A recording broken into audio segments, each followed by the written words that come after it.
Selamat malam, salam sejahtera. Terima kasih karena bersama dengan saya di Nazlin Unity Channel.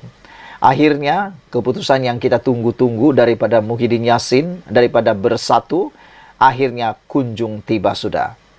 Kita sangka Bersatu diam saja. Kita sangka Bersatu dah mula ketakutan. Kita sangka Bersatu dah mula menggelupur kerana dua ahli parlimen mereka telah pun menyatakan secara berani menyokong Anwar Ibrahim dengan sanggup diberikan atau diambil tindakan apapun kerana alasan mereka yang pada pendapat kita semua memang adalah alasan yang sangat tepat dan tindakan mereka sebenarnya bukanlah salah kerana mereka mahu mengutamakan kepentingan para pengundi di kawasan mereka berbanding dengan kepentingan mereka sendiri. Mereka sanggup dipecat, diambil tindakan dan sebagainya semata-mata untuk melindungi kepentingan para pengundi mereka. Jadi kalau anda rasa mereka jahat, sebenarnya tidak.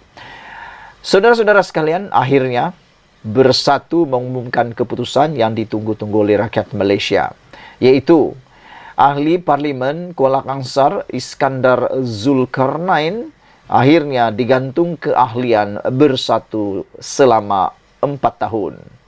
Namun, apakah tindakan menggantung Iskandar Zulkarnain selama 4 tahun ini akan menguntungkan Perikatan Nasional dan Parti Bersatu?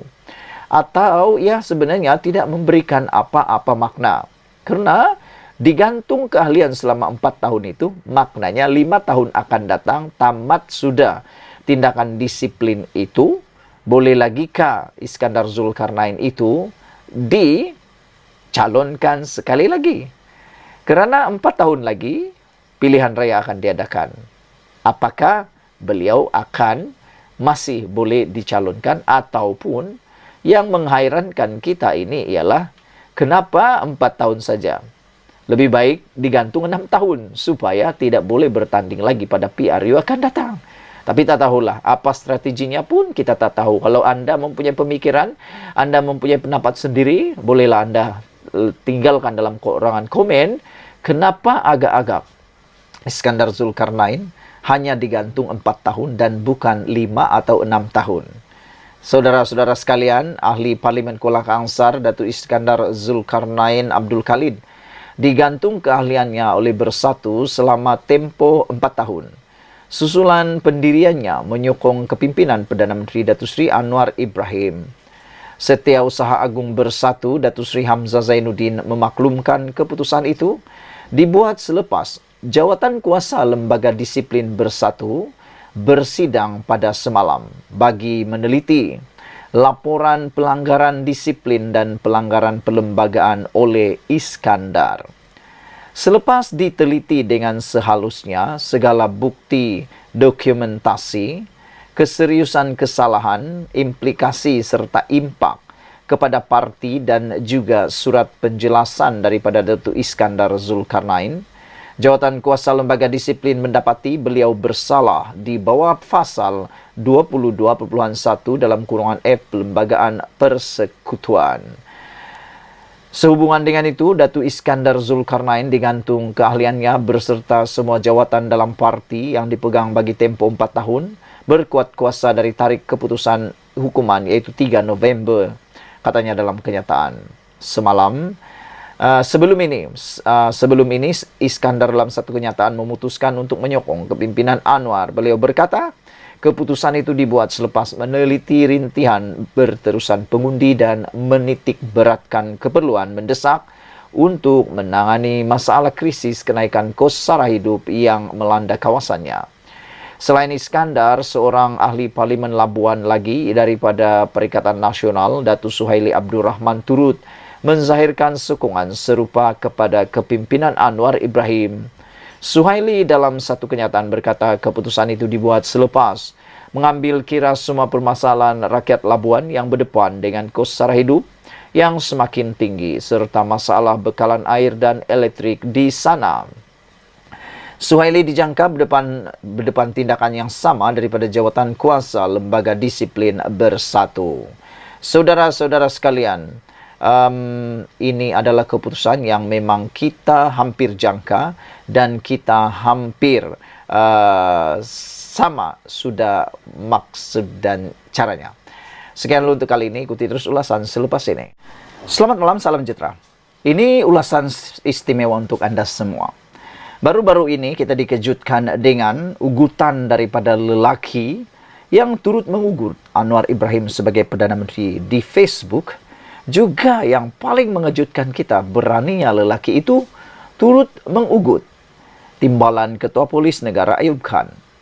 Bagi kita semua yang normal pemikiran, yang juga mempunyai pemikiran yang waras, siapalah yang nak berani mengugut Anwar Ibrahim, apalagi timbalan Ketua Polis Negara. Lebih-lebih lagi, individu tersebut adalah Ayub Khan. Kita tahu Ketua Polis Negara, timbalan Ketua Polis Negara ini yaitu Ayub Khan, adalah timbalan Ketua Polis Negara yang paling dihormati, yang amat ditakuti, bahkan begitu tegas sekali. Jadi tak tahulah di mana pemikiran waras lelaki tersebut sehingga berani pula mengugut dua pemimpin utama negara ini. Dan apa pendapat kamu semua?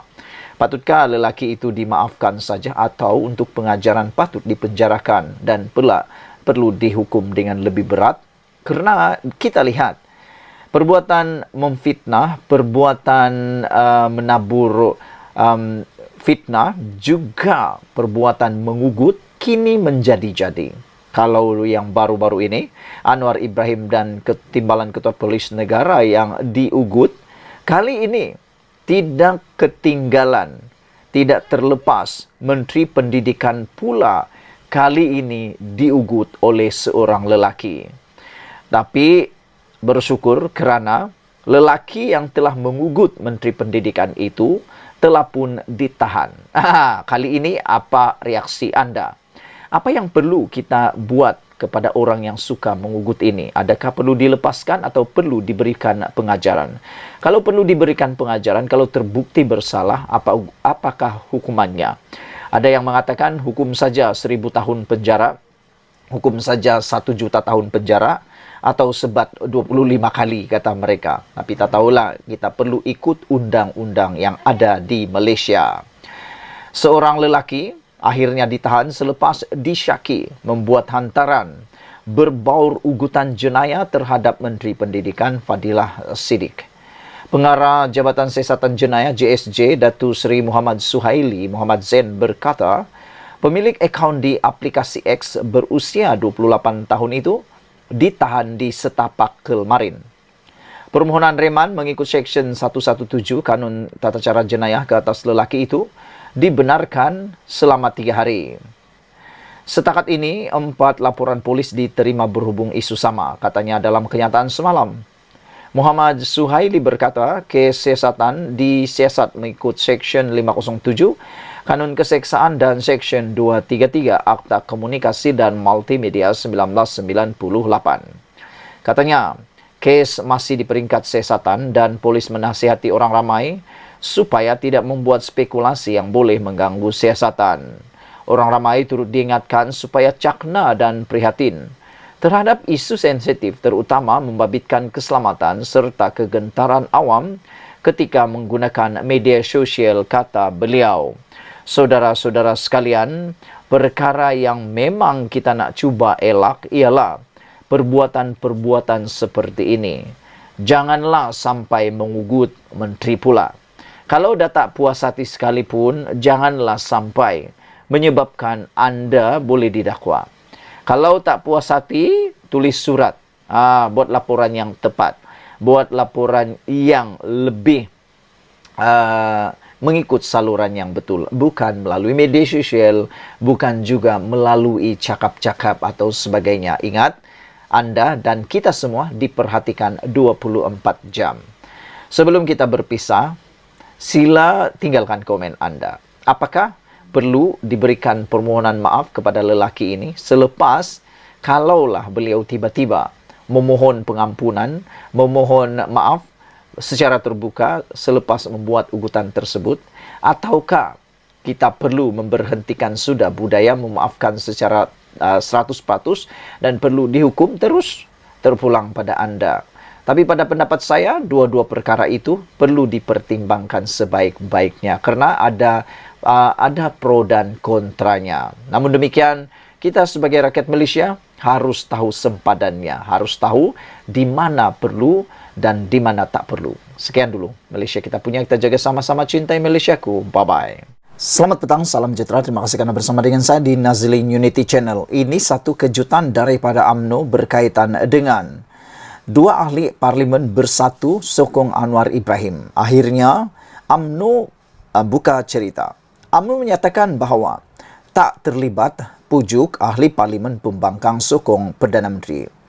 Ahli MKT UMNO Ahmad Maslan berkata, tiada keperluan untuk berbuat demikian kerana kerajaan perpaduan sudah mempunyai 148 ahli parlimen. Benarlah kan? Buat apa lagi nak ugut sini, ugut sana, nak pujuk sini sana, nak bagi habuan ke macam mana pun sekali yang dituduh oleh Perikatan Nasional kononnya Anwar Ibrahim ataupun pihak-pihak lain ataupun sesiapa pun yang dinyatakan sebagai mengugutlah, memancing undi lah, memancing ahli parlimen lah, apa lagi ya, cuba memujuk dan sebagainya. Memang secara logiknya, buat apa mereka nak paksa lagi? Secara logiknya, buat apa Anwar Ibrahim cuba mau pancing-pancing lagi mereka sedangkan Anwar Ibrahim telah pun mempunyai majoriti yang sangat besar di parlimen. Sudah 148 ahli parlimen. Persoalannya, kenapa perlu lagi Anwar Ibrahim atau UMNO mahu memujuk ahli parlimen daripada Perikatan Nasional? Memang ada logiknya, benar atau tidak? Cuba fikir-fikirkan. Anda boleh share kepada rakan-rakan anda, walaun-walaun yang ada di luar sana, yang cuba mahu mengaitkan kononnya Anwar Ibrahim memujuk. Kononnya SPRM cuba mengugut pula. Kononnya ada juga yang mengatakan UMNO konon terlibat dalam pujukan ahli parlimen. Fikirkan baik-baik. Buat apa? Apa faedahnya Anwar Ibrahim? Apa faedahnya UMNO nak pancing, nak pujuk ahli parlimen Perikatan Nasional Pembangkang, walhal Anwar Ibrahim dah pun cukup sokongan di ahli parlimen ataupun di parlimen. Buat apa lagi? Anda fikirlah sendiri.